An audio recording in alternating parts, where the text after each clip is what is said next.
Day to day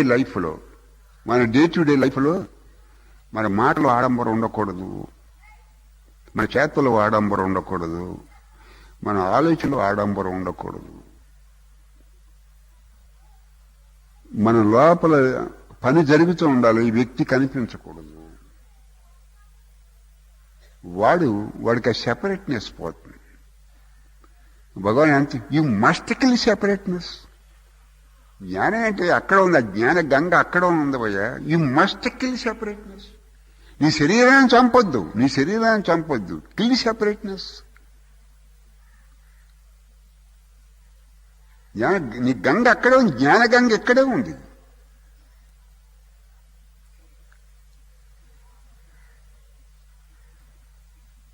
అది వేరే భావాన్ని చంపు, ఈ శరీరాన్ని చంపక్కర్లేదు. అది వేరు తలంపు. ఈశ్వరుడి కంటే మనం భిన్నంగా ఉన్నాం, ఈశ్వరుడి కంటే వేరుగా ఉండి మనం ఏదో సాధించగలం అని, ఈశ్వర సంకల్పానికి భిన్నంగా మనం ఏదో ఉన్నాం అని ఏదో అనుకుంటున్నావు కదా. నువ్వు వేరుగా ఉన్నాను ఏదో అనుకుంటున్నావు. ఆ దేహంతో తాదాత్యం, అది ఈ దేహంతో తాదాత్యం పొందే మొదటి తలంపే సెపరేట్నెస్ తీసుకొస్తుంది. దాన్ని కిల్ చేసి సరిపోతుంది. అదే సాధన. అది